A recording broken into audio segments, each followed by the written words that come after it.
समझना क्लासेस। मैं एक नए वीडियो के साथ फिर आपके सामने प्रस्तुत हूँ। इससे पहले हम लिटरेचर पढ़ रहे थे और बहुत कमेंट आ रहा था कि मैम प्लीज़ ग्रामर पढ़ाइए। तो ग्रामर की शुरुआत करते हैं आज वर्ण विचार से, क्योंकि ग्रामर का जो बेस है वो वर्ण विचार ही है। तो चलिए वर्ण विचार शुरू करते हैं। वर्ण विचार स्टार्ट करने से पहले थोड़ा सा व्याकरण के बारे में हम जान लेते हैं। व्याकरण किन पदों का योग है बच्चों? व्याकरण जो है वी जोड़ आ जोड़ करण व्याकरण होता है। ठीक है, इसका अर्थ होता है अच्छी तरह समझना। ठीक है, इसका अर्थ होता है अच्छी तरह समझना। तो अच्छी तरह कैसे समझेंगे? उच्चारण की दृष्टिकोण से, प्रयोग के दृष्टिकोण से और लेखन की दृष्टिकोण से। तो यहीं से आपका व्याकरण का परिभाषा आप लोगों के सामने आ जाता है। व्याकरण का परिभाषा क्या होता है? व्याकरण वह शास्त्र है या व्याकरण वह ग्रंथ है या व्याकरण वह विधा है जिससे हम शुद्ध शुद्ध पढ़ना, शुद्ध शुद्ध लिखना और शुद्ध शुद्ध बोलना सीखते हैं, है ना। और हिंदी की दृष्टिकोण से व्याकरण को कितने भागों में बांटा गया है? व्याकरण को 3 भागों में बांटा गया है। पहला हो गया वर्ण विचार। ठीक है, पहला वर्ण विचार, दूसरा हो गया शब्द विचार और तीसरा हो गया वाक्य विचार। तो आज जिस पे हम चर्चा करने वाले हैं वो है वर्ण विचार। और वर्ण विचार के अंतर्गत हम पढ़ेंगे वर्ण किसे कहते हैं, अक्षर, वर्णमाला, उच्चारण स्थान, इन सभी के बारे में इसमें हम पढ़ेंगे। तो चलिए वर्ण हम पढ़ते हैं। तो व्याकरण, अभी हम व्याकरण पे थे। व्याकरण जो है उच्चारण के तौर पर शुद्ध होना चाहिए, प्रयोग के तौर पे शुद्ध होना चाहिए और लेखन के तौर पे शुद्ध होना चाहिए। तब जाके हमारा व्याकरण जो है सही होता है ना। तो चलिए अब हम वर्ण स्टार्ट करते हैं। जो है भाषा की सबसे छोटी इकाई जो होती है उसको हम कहते हैं वर्ण। लेकिन अगर एग्जाम परीक्षा में आपको अगर आ जाए कि भाषा की सबसे छोटी लिखित इकाई किसे कहते हैं तो आप बोलोगे वर्ण, ये तो सही है। लेकिन अगर आ जाए कि भाषा की सबसे छोटी मौखिक इकाई किसे कहते हैं तो वो हो जाएगा ध्वनि। ठीक है, भाषा की सबसे छोटी इकाई अगर है, अगर सिर्फ इकाई रहे भाषा की सबसे छोटी इकाई तो वर्ण होगा। लेकिन अगर एग्जाम में पूछ दे कि भाषा का सबसे छोटी मौखिक इकाई, तो ध्वनि कहाँ से, हमारे मुख से निकलती है ना। तो भाषा की सबसे छोटी मौखिक इकाई क्या हो जाएगी? ध्वनि हो जाएगी। और भाषा की लिखित इकाई क्या हो जाएगी? वर्ण हो जाएगा, है ना। अब हम वर्ण पढ़ेंगे। तो वर्ण का कितना भेद होता है? सभी ने पढ़ा है, स्वर और दूसरा होता है व्यंजन। ठीक है, स्वरों की संख्या कितनी होती है? 11 होती है। व्यंजनों की संख्या कितनी होती है?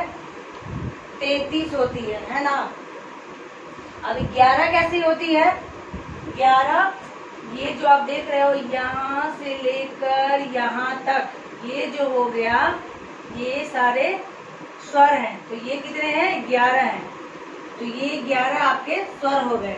और ये यहाँ जितने हैं क से लेके हा तक, ये 33 व्यंजन हो गए। अब आप बोलोगे मैम ये जो है अंग और अ, क्या ये स्वर नहीं है? अगर स्वर नहीं है तो क्यों नहीं है? स्वर इसलिए नहीं है क्योंकि आप अगर अंग को और अ को उच्चारित करके प्रोनाउन करके देखिए क्या क्या होता है। अगर अंग बोलते हैं तो क्या प्रोनाउन होता है? ग प्रोनाउन होता है, अंग। ग प्रोनाउन होता है। अगर अ को आप उच्चारित कीजिए तो क्या होता है? अह। क्या होता है? ह होता है। तो ग और ह ये क्या है? ये है आपका व्यंजन। ये है व्यंजन। तो स्वर कहता है भाई तुम दिखते तो मेरे जैसे हो, लेकिन तुम बोलते हो व्यंजनों की तरह, तो हम तुम्हें अपने पास शामिल नहीं करेंगे। लेकिन स्वर कहता है भाई तुम दिखते तो मेरे जैसे हो, लेकिन तुम्हारा साउंड तो तुम क्रिएट करते हो तुम व्यंजनों की तरह। दोनों में मतभेद हो जाता है कि भाई हम नहीं रखेंगे और हम नहीं रखेंगे। तब इन्होंने क्या किया? अंग और अ ने अपनी एक अलग संस्था बना ली, यानी कि अपना एक अलग नामकरण कर लिया। उसने अपना एक अलग नामकरण कर लिया। उसका नामकरण क्या हुआ? अयोग्य हुआ। इसका नाम अयोग्यवा है, अर्थात कि ना ये स्वरों में रहने योग्य है ना व्यंजनों में रहने योग्य है, इसलिए इसका नामकरण कर दिया गया और इसका नाम रख दिया गया अयोग्यवा। उसके अलावा जब लोग भीड़ में चलते हैं तो कोई दिखता नहीं है। अगर भीड़ से अलग चलो तो सभी की नजर उन पे होती है। तो वही है कि जब इसने स्वरों और व्यंजनों के भीड़ से ये अलग हुए तो इनका नाम अयोग्यवा तो हो ही गया, साथ साथ इनका अलग भी नाम हो गया। अंग को क्या बोलते हैं? अनुस्वार। अंग हो गया अनुस्वार और ये हो गया विसर्ग। हाँ, तो हमने क्या क्या पढ़ा अभी? स्वर कितने होते हैं? 11 होते हैं। अंग और अ को अयोग्यवा कहते हैं। अयोग्यवा क्यों कहते हैं ये भी हमने जाना। और अंग को अनुस्वार कहते हैं, अ को विसर्ग कहते हैं, और वर्ण किसे कहते हैं और ध्वनि किसे कहते हैं। व्यंजन 33 होते हैं और कौन कौन होते हैं ये हमने अभी जाना है। चलिए,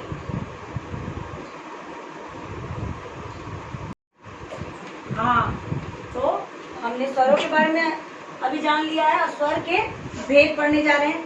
स्वर के कितने भेद हैं? स्वर के 3 भेद हैं, ह्रस्व स्वर, दीर्घ स्वर और प्लुत। प्लुत जो है मोस्टली संस्कृत भाषा में प्रयोग किए जाते हैं। जैसे कि वो एक ही है, जैसे कि ओम, या तो ऐसे लिखते हैं या तो ऐसे लिखते हैं। और ह्रस्व स्वर जिसको हम लघु स्वर ही बोलते हैं, छोटा ही बोलते हैं और एक मात्रिक भी बोलते हैं। एक मात्रिक इसलिए बोलते हैं क्योंकि इसे बोलते समय एक मात्रा का समय लगता है। और दीर्घ स्वर को गुरु भी बोलते हैं, गुरु अर्थात बड़ा होता है, और द्विमात्रिक भी बोलते हैं, इसलिए क्योंकि इसे क्रिएट करते समय, बोलते समय हमें 2 मात्राओं का समय लगता है। और प्लुत के बारे में तो आपने जान लिया। प्लुत में ये जो देख रहे हैं हिंदी में 3 ऐसे लिखते हैं, आप लोगों ने देखा है, यानी कि इसमें 2 मात्राओं से अधिक अर्थात 3 मात्राओं का समय लग सकता है। जैसे हम लोग बोलते हैं ओ, इसको जितना लंबा हम खींच सकते हैं, तो 2 या 2.5 मात्राओं से ज्यादा का समय लगता है प्लुत में। अब हम जानेंगे ह्रस्व स्वर कितने होते हैं? 4 होते हैं। और दीर्घ स्वर कितने होते हैं? वो होते हैं 7। और कौन कौन होते हैं? ह्रस्व स्वर में हो गया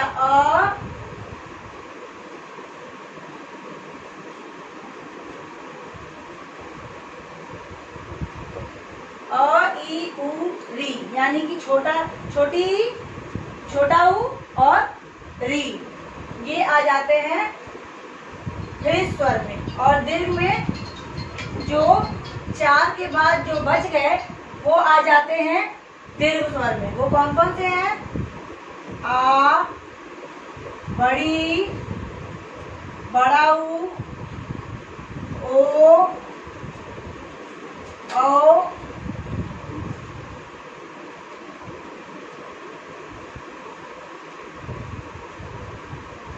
और ए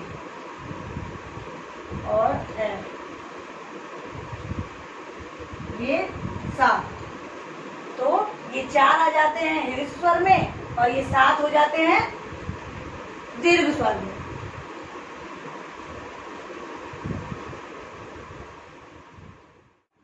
स्वर जो होते हैं वो स्वतंत्र होते हैं, लेकिन व्यंजन जो है वो स्वतंत्र नहीं होते हैं। इन्हें क्रिएट करने के लिए या बोलने के लिए किसी की सहायता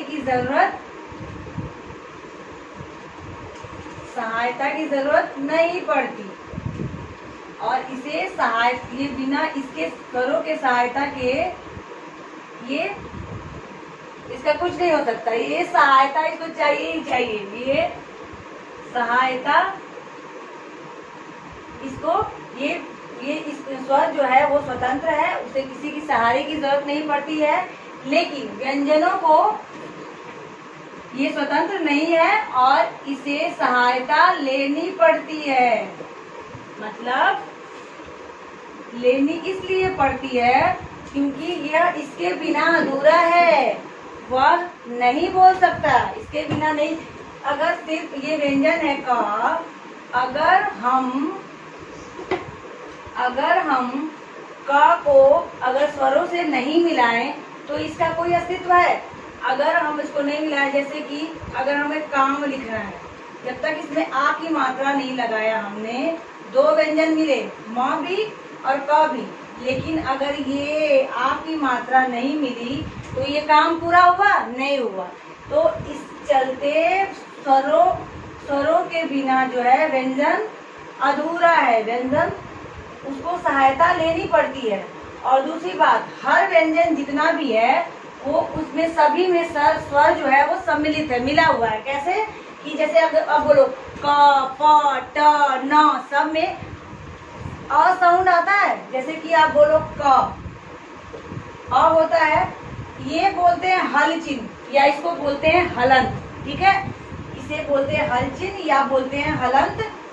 इसको अगर हमने यहाँ लगा दिया, इसका मतलब है कि इससे स्वर जो है अ जो है वो बाहर आ गया। ठीक है, अगर ये हल चिन्ह नहीं है, हलंत नहीं है, अर्थात कि अ जो है इसमें सम्मिलित है, मिला हुआ है।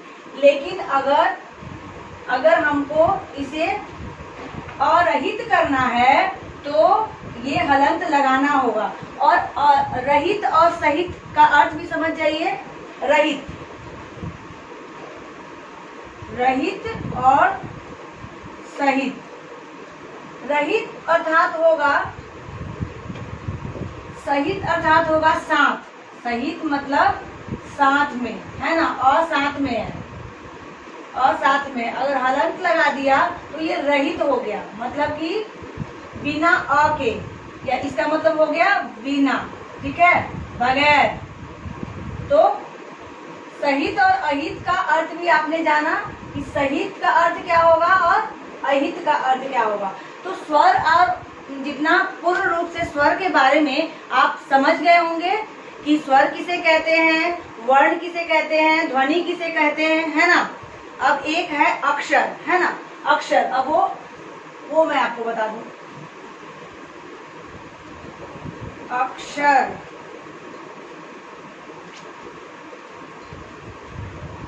अक्षर जो है वो स्वतंत्र होते हैं और एक झटके से हमारे मुख द्वारा बोले जाते हैं, क्रिएट किए जाते हैं।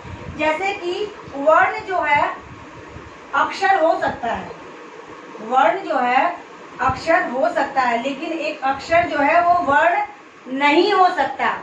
इसलिए नहीं हो सकता क्योंकि वर्ण जो है क, अ, च, आ सब हो सकता है ना। लेकिन अक्षर जो है अगर हम एक झटके में बोले तो आम, काम, ये भी बोल सकते हैं ना।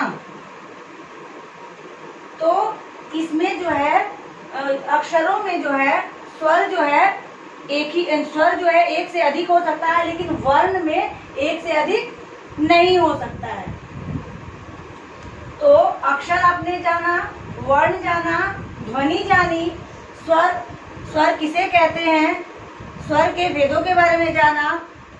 हरित स्वर कितने होते हैं, 4 होते हैं। दीर्घ स्वर कितने होते हैं, 7 होते हैं। और कौन कौन से होते हैं ये भी जाना। तो अब हम पढ़ेंगे व्यंजनों के बारे में। हाँ, और ये भी आपने जाना स्वर जो है स्वतंत्र होते हैं, व्यंजन स्वतंत्र नहीं होते हैं।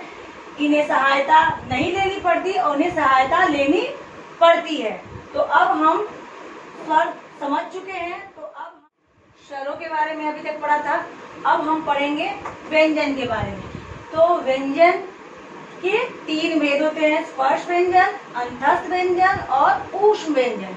तो स्पर्श व्यंजन जिन व्यंजनों को बोलने के लिए, क्रिएट करने के लिए हमारा कंठ से लेके ओष्ठ तक का भाग कहीं क्रियाशील होता है, तो उसे ही और मतलब स्पर्श होते चला जाता है, उसे ही हम क्या बोलते हैं, स्पर्श व्यंजन या स्पर्शी व्यंजन भी कह सकते हैं। ठीक है, क्या कह सकते हैं, नहीं कहते हैं।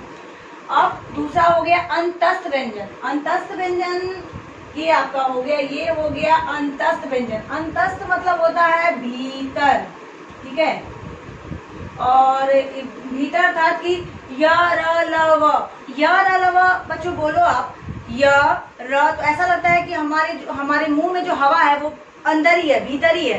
य, ये बोलने की बात है, बोल के देखो, य र ल व, उसके अलावा क बोलो तो खुद पता चले, क हवा बाहर आती है, ख ग। लेकिन अगर हम य र ल व बोलते हैं तो हमारे मुंह की जो हवा है वो अंदर ही रहती है। इसीलिए अंतस्थ का अर्थ मैंने आपको बताया भीतर, ताकि आपको याद रहे। तो य र ल व जो है अंतस्थ व्यंजन है, ठीक है। और स्पर्श व्यंजन कौन कौन सा होगा आपका, क से लेके म तक हो गया आपका स्पर्श व्यंजन। क से लेके म तक स्पर्शी व्यंजन या स्पर्श व्यंजन, ठीक है। और हिंदी में वर्गों की संख्या कितनी होती है, हिंदी में वर्गों की संख्या जो होती है वो 5 होती है, ठीक है। 5 के वर्ग होते हैं, जैसे 1 2 3 4, ये हो गया 5, है ना। और अलग अलग मुख के अलग अलग पार्ट से ये हमारा टच होता है, और किस तरह से क्रिएट होता है ये मैं आपको भी बताऊंगी। और पहले ऊष्म जान लेते हैं। तो ऊष्म व्यंजन आपका ये हो गया ऊष्म, तालाबे श। ये बच्चों अभी क्या हमेशा से ये तीनों श को एक ही तरह से लोग बोलते आए हैं, लेकिन इसका बोलने का अलग अलग तरीका, अलग अलग पार्ट में ये टच होकर बोला जाता है। जैसे बोलते हैं श, शिक्षा, ठीक है, शिक्षा, लोग बोलते हैं शिक्षा, बोलते हैं इसको, ठीक है, शिक्षा। श षटकोण वाला, और इसको बोलते हैं स, सबसे इजीली बोला जाता है स। और ये होगा ह। तो आप देखोगे जब आप इसे बोलते हो तो हमारे मुख में एक ऊष्मा अर्थात कि गर्मी पैदा होती है। श और स, एक ऊष्मा, एक गर्मी पैदा होती है, इसीलिए हम इसे ऊष्म व्यंजन कहते हैं। तो ये श से लेके ह तक कहलाया ऊष्म व्यंजन, ठीक है। तो ऊष्म व्यंजन, अंतस्थ व्यंजन, अंतस्थ व्यंजन हो गया। और अब यहां से आप पढ़ेंगे, इसे कहते हैं कवर्ग। कवर्ग, ये हो गया चवर्ग। ये तो इजीली भूल नहीं पाते लोग, क्योंकि क से कवर्ग, च से चवर्ग, ट से टवर्ग, त से तवर्ग, प से पवर्ग, ये तो याद रहता ही है, तवर्ग। और ये हो गया पवर्ग, ठीक है। अब मैंने आपको बताया अभी कि वर्गों की संख्या होती है हिंदी में, वो होती है 5, क से लेके म तक। अगर हम कम बोले तो ये याद करने का बहुत ही शॉर्ट अच्छा तरीका है, कम, यानी कचट तक भी बोल सकते हैं, कम भी बोल सकते हैं। इस तरह से आप याद कर सकते हैं। क से म तक का जो वर्ग होता है वो कितना होता है, वो होता है संख्या में 25 होता है। अब मैं आपको बताऊंगी ये वर्ग जो है, कवर्ग से लेके पवर्ग तक, कि गले के किस किस भाग से बोला जाता है, उसका उच्चारण स्थान जो होता है वो कौन कौन सा होता है वो हम जानेंगे। तो चलिए, सबसे पहले ये मानो कि मन में जो है होता है, विचार जो होता है वो यहाँ से उत्पन्न होता है ना। मन से विचार उत्पन्न होता है, और विचार जो है सबसे पहले फिर कहाँ जाता है, कंठ में जाता है। ये है हमारा कंठ, ठीक है। तो कंठ से अब देखिए कवर्ग को आप उच्चारित कीजिए, क, यहाँ से एकदम यहाँ से आ रहा, कहीं भी कोई भी रुकावट नहीं, क, ख, ग, घ अंग, कोई रुकावट नहीं। तो कवर्ग जो होगा उसका उच्चारण स्थान जो होगा वो होगा कंठ, जिसको कंठ्य बोलते हैं। ठीक है, ये ठ है, कंठ्य बोलते हैं। और उसके बाद थोड़ा ऊपर जाते हैं तो ये हमारा हो गया तालु। ठीक है, ये हो गया तालु। तो अगर हम बोलेंगे कहा के बाद क्या आ गया, चवर्ग हो गया। तो बोलिए च, छ, ज, झ, या। तो पहले हम कहा जो बोल रहे थे यहाँ से बोल रहे थे, अब थोड़ा सा ऊपर आ गया, च यहाँ से आ रहा है, च, छ, ज, झ, या। तो ये हो गया आपका तालु, जिसको हम चौथा जो होगा तालु से बोला जाता है, इसको बोलते हैं तालव्य। ठीक है, उसके बाद आ गया टवर्ग, टवर्ग। उसके बाद आ गया टवर्ग, सॉरी टवर्ग। तो टवर्ग किसे बोलते हैं? अब इसके ऊपर आ गया आपका मूर्धा, जिसको हम बोलते हैं मसूड़ा। तालु के ऊपर क्या हुआ, तो तालु के थोड़ा आगे क्या हो गया, मसूड़ा, जिसे हम मूर्धा बोलते हैं, मूर्धा। तालु के इधर आगे आके यहाँ पर, यहाँ पर, यहाँ पर, यहाँ पर ये मसूड़ा हमारा है ना, इसे हम मूर्धा बोलते हैं। तो आइए तब यहाँ पे बोलेंगे ट, ठ, ड, ढ, न। तो ये क्या हो गया, मुर्गा हो गया,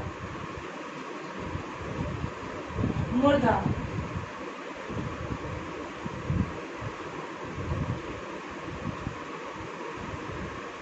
जिसको हम मूर्धन्य भी बोलते हैं, जिसको हम बोलते हैं मूर्धन्य। ठीक है, उसके बाद आ गया त। तो आ गया त, थ, द, ध। तो ये देखिए जीभ हमारा कहाँ टच हो रहा है, दांत में हो रहा है, दंत में। बिना दांत के हम ये तवर्ग बोल नहीं सकते हैं, इसलिए बूढ़े लोगों का अगर दांत टूट जाता है तो वो बोल नहीं पाते हैं। जैसे कि देखिए त बोलते हैं तो हमारा जीभ जो है हमारा वो दांत में टच करता है। कैसे, त, थ, द, ध, न। तो ये आपका हो गया दंत।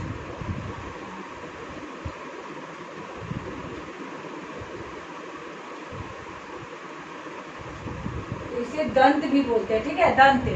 अब आ गया पवर्ग, अब आ गया पवर्ग, ये हो गया आपका दंत।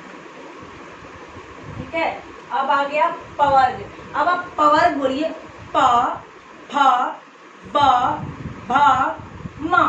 हमारा दोनों ओठ जो है वो क्या एक दूसरे से चिपक, होंठ जो है कैसे हो रहा है, चिपक रहा है, प, फ, ब, भ, म।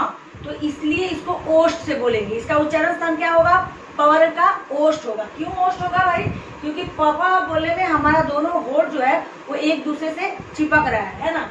तो ये हो जाएगा हमारा ओष्ठ। ठीक है, ओष्ठ। तो पवर्ग जो हो जाएगा ओष्ठ हो जाएगा। ठीक है, तो आपने इस तरह से जाना कि किसका उच्चारण स्थान कहाँ है। कंठ का उच्चारण स्थान हो गया कवर्ग, तालु का हो गया चवर्ग, मूर्धा का हो गया टवर्ग, और टवर्ग किसका हो गया, दंत का, और पवर्ग किसका हो गया, ओष्ठ का। तो आपने क से म तक का उच्चारण स्थान हमने जाना। अब यरा लवा का उच्चारण स्थान और स, श और स और ह का उच्चारण स्थान हम जानेंगे। तो पहले मैंने सबके बारे में बताया था, कुछ इसके बारे में बाकी है। क्या बाकी है, य और व, इसका उच्चारण स्थान जानने से पहले हम ये बता दूं कि इसे अर्ध स्वर बोलते हैं। अ और व को हम, ये दोनों को हम अर्ध स्वर बोलते हैं, अर्ध स्वर। ठीक है, इसे हम अर्ध स्वर बोलते हैं। और र को र को लुंठित बोलते हैं। र जब बोलते हैं तो जीभ आगे की तरफ आती है और हवा दोनों साइड से निकलती है। बोलिए र। जीभ थोड़ा टेढ़ा होता है और बीच से हवा पास होती है। र हल्का घूमता है। र हमारा जीभ हल्का घूमता है और दोनों साइड से हवा आती है। र इसलिए इसको बोलते हैं लुंठित। लुंठित। और इसको बोलते हैं पार्श्व।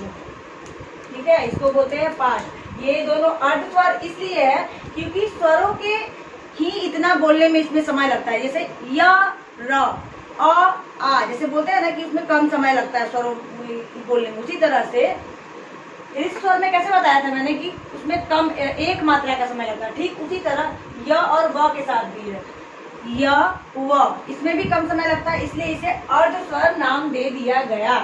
ठीक है, य इसे बोलते हैं हम तालु से य बोलिए। ठीक है, र को बोलते हैं मूर्धा से। ल हो गया दंतोष्ठ।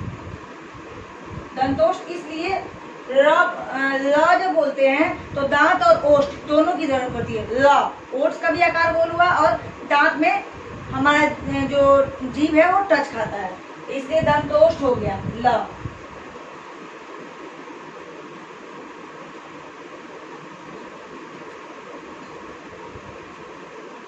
व हो गया ओष्ठ।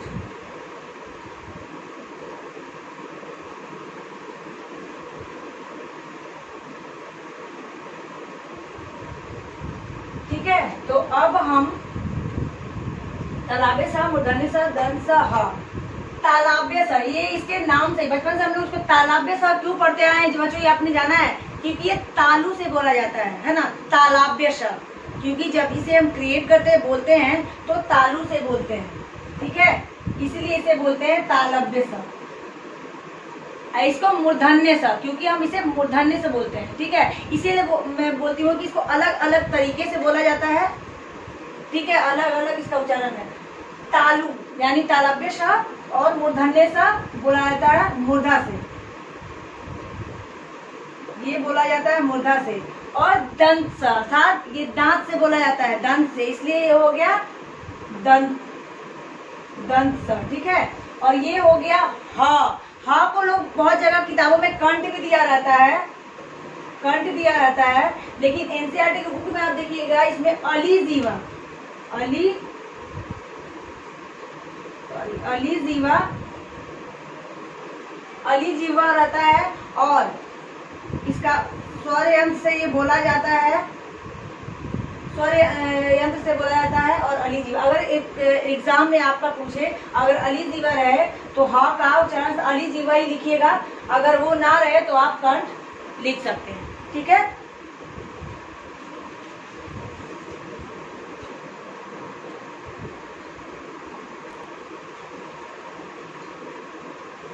हाँ, तो आगे हम पढ़ेंगे संयुक्ताक्षर। ठीक है, संयुक्ताक्षर उसे कहते हैं जिसमें दो व्यंजनों और एक स्वर का योग हो, उसे बोलते हैं संयुक्ताक्षर। वो कितने हैं संख्या में? वो 4 हैं।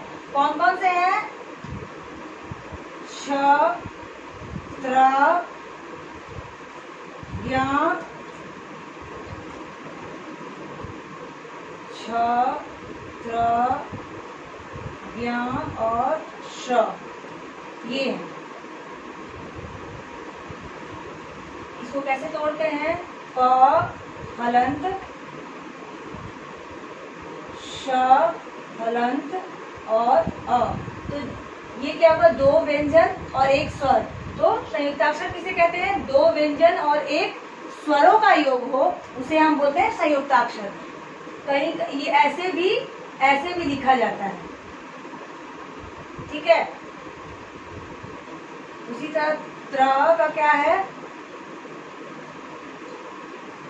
त हलंत र प्लस अ, ज हलंत य, जिसको हम ज्ञ, समाज में रहते हम इसे ज्ञ बोलने लगे हैं, इसको ज्ञ, सही उच्चारण जो इसका होता है ज्ञ होता है बच्चों, लेकिन बोलचाल की भाषा में हम आदत से मजबूर हो चुके हैं, इसलिए इसे ज्ञ ही बोलते हैं। श हलंत प्लस र इसको अ को हटाकर और एक में हलंत नहीं रहेगा, ऐसे भी लिखा जाता है। ठीक है। और ये संयुक्ताक्षर कितने होते हैं? 4 होते हैं संख्या में। अब आगे द्वित्व व्यंजन। द्वित्व व्यंजन क्या होते हैं?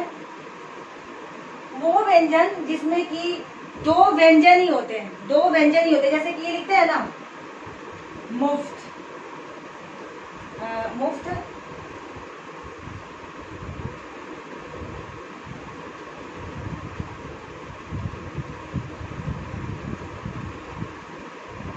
कुल्फी, है ना। तो ये 2 व्यंजनों का योग है ना, मुफ्त, सुस्त।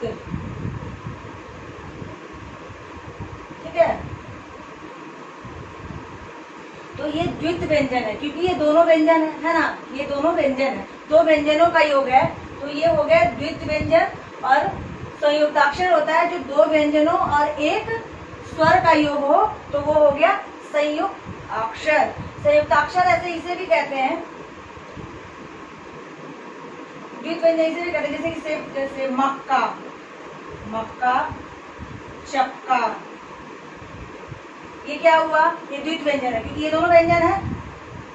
दो एक ही तरह के व्यंजन हो तो वो द्वित्व व्यंजन कहलाते हैं। मक्का, चक्का, छक्का, ये सब हुआ, ये द्वित्व व्यंजन कहलाते हैं।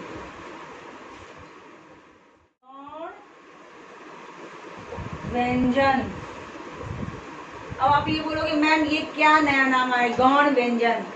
गौण व्यंजन होते हैं ये ड जिसके नीचे बिंदु होता है, ये ढ जिसके नीचे बिंदु होता है।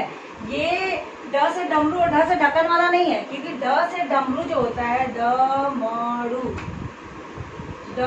जो होता है, ये फर्स्ट लेटर से स्टार्ट होता है। लेकिन ये जो है इसका शुरुआत कभी भी नहीं होता, ये हमेशा बीच में लगता है। जैसे होता है ना कपड़ा, है ना, ये बीच में लगेगा, ये पहले स्टार्ट नहीं होता। इस शब्द की शुरुआत जो होती है इस शब्द से नहीं होती है, हमेशा बीच में ही लगता है।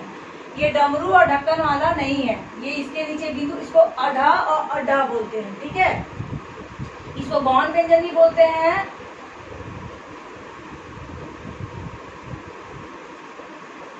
उच्छिप्त व्यंजन भी बोलते हैं, ताड़न जात भी बोलते हैं।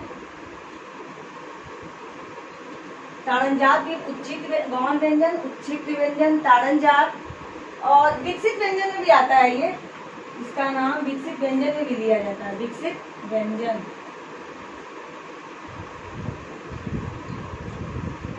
ठीक है। तो ये संख्या में कितने होते हैं? ये संख्या में 2 होते हैं। अब पढ़ेंगे हम आगत ध्वनियां। आगत ध्वनियां ये कितनी होती हैं?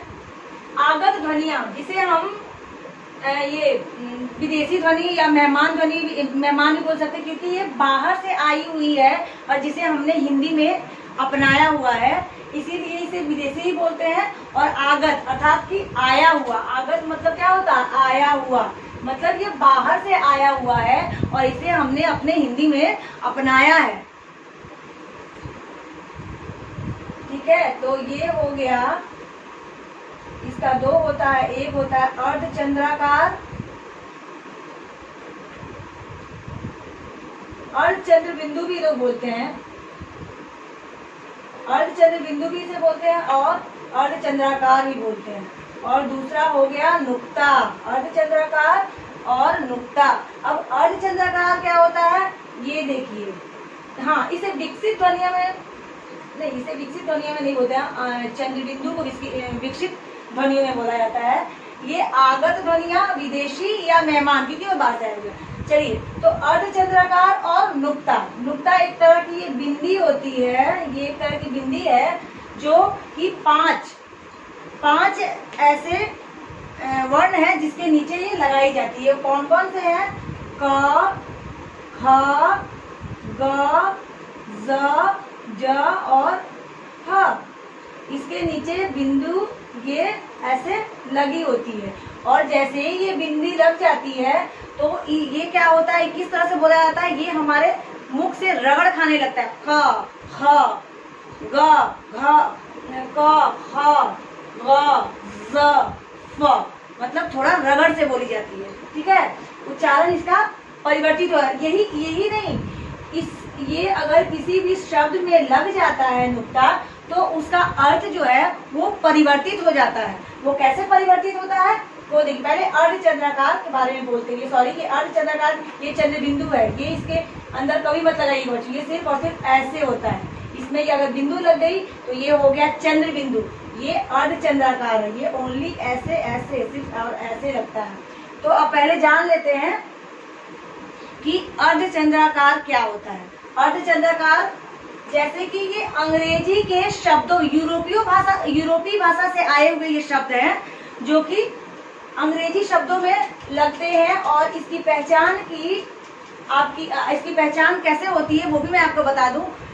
जब इसे हम बोलते हैं तो हमारे मुख का जो आकार है ये ओ हो जाता है, ऐसे ओ, जैसे कि ऑफिस, कॉफी, डॉक्टर, सभी अंग्रेजी शब्दों में ये नहीं लगता। जिस शब्द को बोलते समय हमारे मुख का आकार जो है वो गोल हो जाता है ना, उसे हम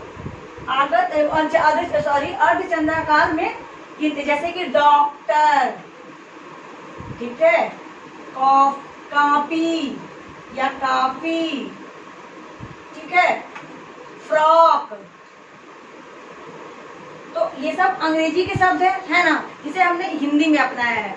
तो जब ये इस पे अर्धचंद्राकार लग जाता है तो इसके बोलने का तरीका भी मैंने बताया कि इस तरह का आकार हमारे मुख का हो जाता है। ठीक है, तो अर्धचंद्राकार ये आपने समझ लिया कि ये अंग्रेजी के शब्दों में प्रयोग किए जाते हैं।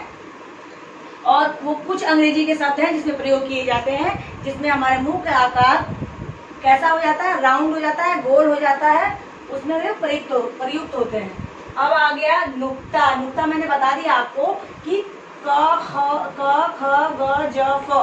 और हिंदी वैज्ञानिकों ने ये कहा कि अगर क, ख, ज, फ ये सभी के आगे नीचे अगर ये नुक्ता लग गया तो ये जो है वो किस भाषा के माने जाएंगे?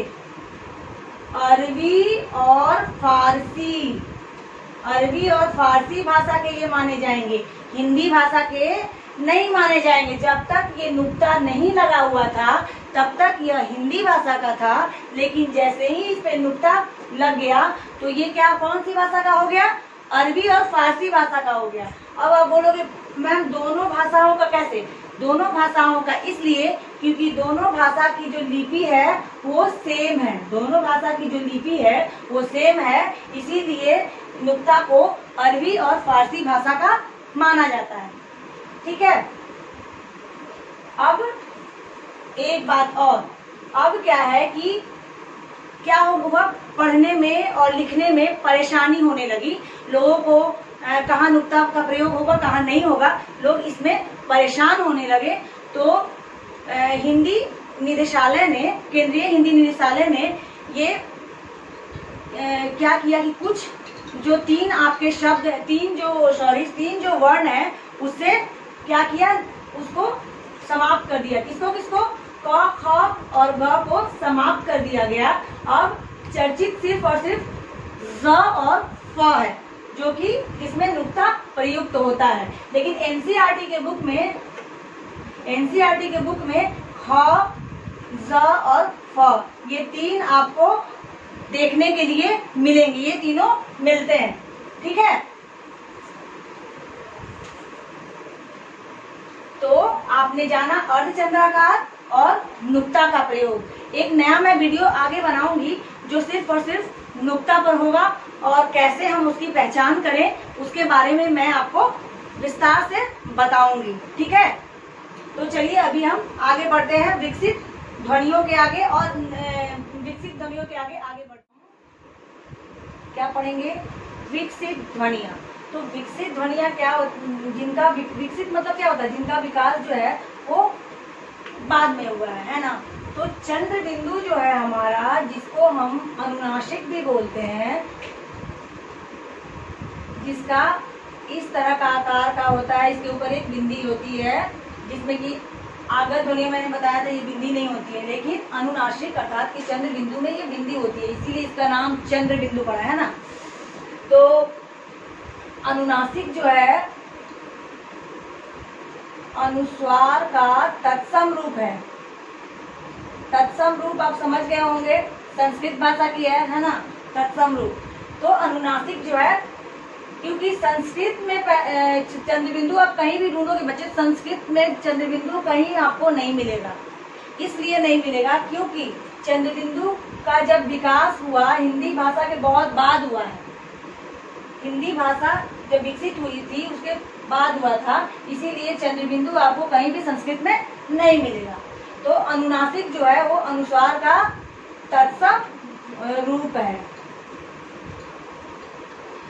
और अनुनासिक को अनुनासिक क्यों बोलते हैं? क्योंकि इसको बोलते समय हवा जो है मुंह और नाक दोनों तरफ से, हमारे मुंह और नाक दोनों से जाती है, इसीलिए हम इसको बोलते हैं अनुनासिक। ठीक है। और ढ और ढ ये भी मैंने आपको बताया था कि ये ताड़नजात है, गौण व्यंजन है, उच्छिष्ट व्यंजन है, बताया है मैंने। ताड़नजात को ताड़नजात है, उच्छिष्ट व्यंजन है, गौण व्यंजन है, और विकसित ध्वनियों में भी ये आते हैं। ठीक है। और ये जो है ये ज्यादा लठबार भाषा के शब्दों में ये प्रयुक्त किए जाते हैं। ठीक है। तो विकसित ध्वनियों के बारे में आपने जान लिया कि विकसित ध्वनियाँ कौन सी है? चंद्रबिंदु है। इसको विकसित ध्वनियाँ इसलिए कहते हैं क्योंकि हिंदी भाषा के विकास के बहुत दिनों के बाद इसका बहुत लगभग 50 संवत विक्रम संवत के समय इसका विकास हुआ था। हिंदी भाषा के बहुत बाद इसका विकास हुआ है। और अनुनासिक जो है अनुस्वार का तत्सम रूप है, जिसे हम चंद्रबिंदु भी कहते हैं, है ना। तो इतना आपने आज जाना। अब एक आपका बचा हुआ है वर्णमाला। वर्णमालाओं की संख्या कितनी होती है? इसमें अक्सर ये दुविधा रहती है, क्योंकि अलग अलग किताबों में अलग अलग दिया होता है। अलग अलग दिया नहीं होता, हम अलग अलग समझ जाते हैं उसको, क्योंकि कहीं अगर 48 दिया होता है तो मूल रूप होता है, मूल मानक रूप, कोई मानक रूप होता है, कोई वर्णमालाओं की संख्या होती है, उसका अलग अलग नाम होता है, लेकिन हम उसे वर्णमालाओं की संख्या समझ जाते हैं। तो वो क्या है? तो चलिए आगे देखते हैं हम।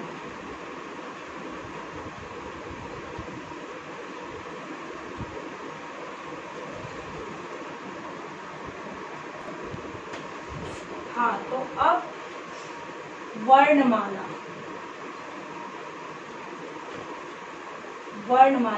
प्रत्येक भाषा की अपनी वर्णमाला होती है ना। प्रत्येक भाषा की अपनी वर्णमाला होती है, और उसके प्रत्येक वर्ण जो है एक क्रमबंधित होते, एक क्रम में होते हैं, है ना। इसीलिए अगर इसका परिभाषा होता है तो क्या होता है?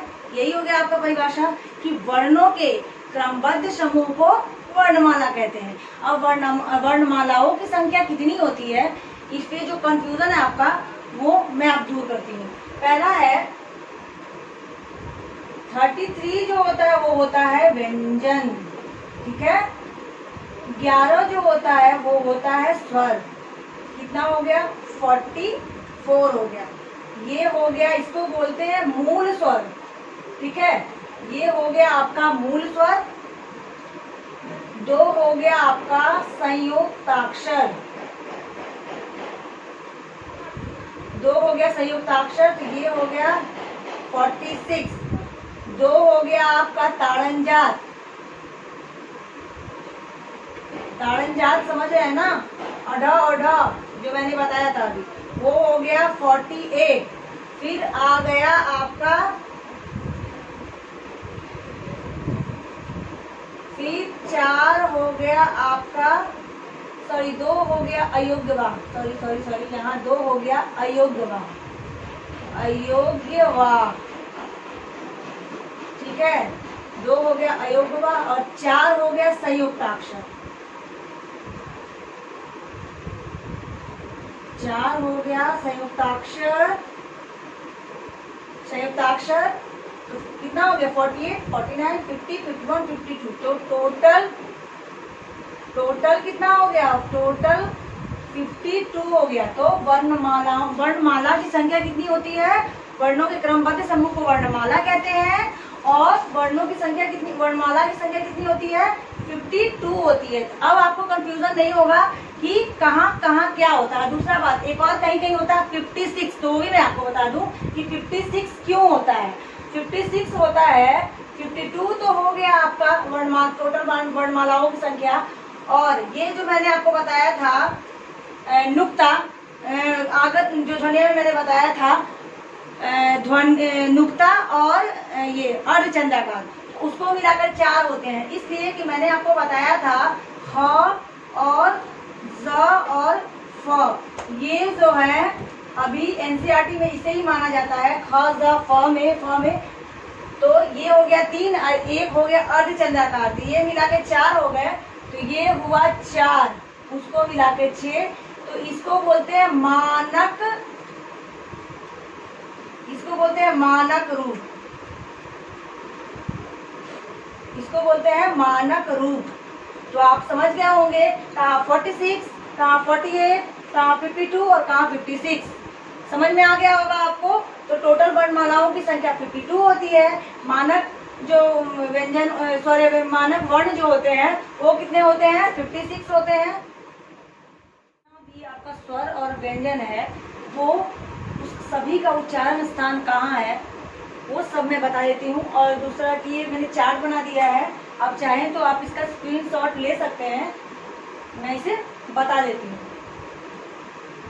उच्चारण स्थान जैसे कि अ, आ और कवर्ग और विसर्ग, ये सभी का उच्चारण स्थान जो होता है वो कंठ होता है।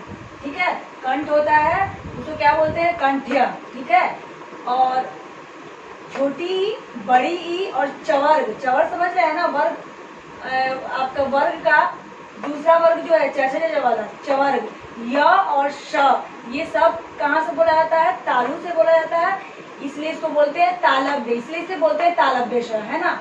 अब आइए मूर्धा से, तो री और टवर्ग और र और टठवर्गण, ये ढ जिसके नीचे बिंदु है ताड़न जात वाला, और ये मूर्धन्य जिसको मूर्धन्य श कहते हैं, ये सभी किससे बोले जाते हैं, मूर्धा से बोले जाते हैं, इसलिए इसे मूर्धन्य बोलते हैं।